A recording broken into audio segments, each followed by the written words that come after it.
அம்பாளுக்கு 36 தத்துவத்தை 3 பாகமா பிரித்து ஆத்ம தத்துவம், வித்யா தத்துவம், சிவதத்துவம் என சொல்லக்கூடிய முறையிலே அம்பாளுக்கு ஜீவன்யாசமானது சேர்க்கப்பட்டு ஆத்ம தத்துவமான சொல்லக்கூடிய பிரம்மனை பூஜித்து அம்பாளுடைய நாவு கவனத்தில் வித்யா தத்துவம் என சொல்லக்கூடிய வித்யா தத்துவத்திற்கு அதிபதியான மகாவிஷ்ணுவை பூஜித்து அம்பாளுடைய ஹிருதயத்திலும் சிவனை பூஜித்து அம்பாளுடைய சிரசரையும் சேர்க்கப்பட்டு நவதுவாரங்கள் என சொல்லக்கூடிய கண்ணு, மூக்கு, செவி, நாவி நாவு கவனங்களையும் திறக்கப்பட்டு இப்ப அம்பாள் ஒரு குழந்தை ரூபத்துல இருக்கா. இப்ப அம்பாளுக்கு பெயர் தான் சரிதானா?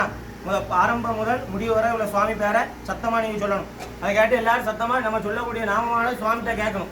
சரிதானா? சுவாமி பிள்ளையார் நாமம் ஐயா சொல்லுவோம்.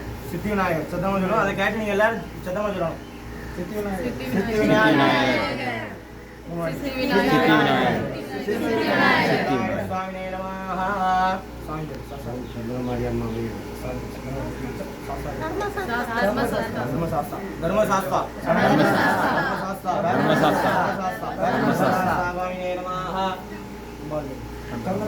चंद्रमार्यंबिकाय नमः. चंद्रमार्यंबिकाय नमः. चंद्रमार्यंबिकाय नमः.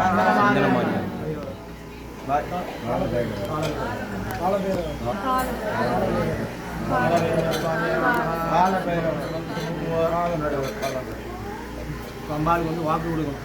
இன்னைக்கெல்லாம் பூஜை, என்ன விசேஷங்கள் எடுக்குங்க அம்பாளுக்கு வாக்கு கொடுக்கணும். இன்னைக்கெல்லாம் பூஜை செவ்வாவெள்ளி. அஸ்யாஹ தேவதேவோத்தமானஸ்யஹ தேவதாதாஹ சர்வபூமஸ்ய கோடி பிரம்மாண்டநாதகஸ்யஹ தேவி ஸ்ரீ ஜெகன்ஜகன்யாஹ ஜெகன்மங்களதாரிண்யாஹ தேவி ஸ்ரீ சந்திரமார்யம்பிகாய நமः. இதே வாக்கு பரிபாலனம் விதாயாஹ அம்பிகாய நமः. இந்த நைவேத்யம் अंबिकाय नमः.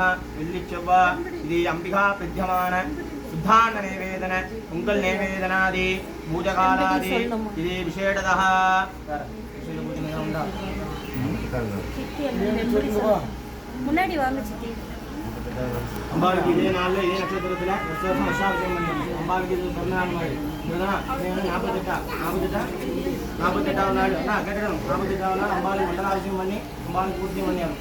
சரிதானா? வேற ஏதாவது நம்ம குடும்பத்தில் நல்ல விஷயங்கள் கல்யாணம் இருந்தால் அம்பாளுக்கு தாராளமாக செய்யலாம். சரிதானா? அடுத்து பௌர்ணமி பூஜா. अंबिकाय नमः विशेषतः पौर्णमी पूजादि लिच्छवा पूजादि सुधन्न नैवेदन पूजादि विशेषतः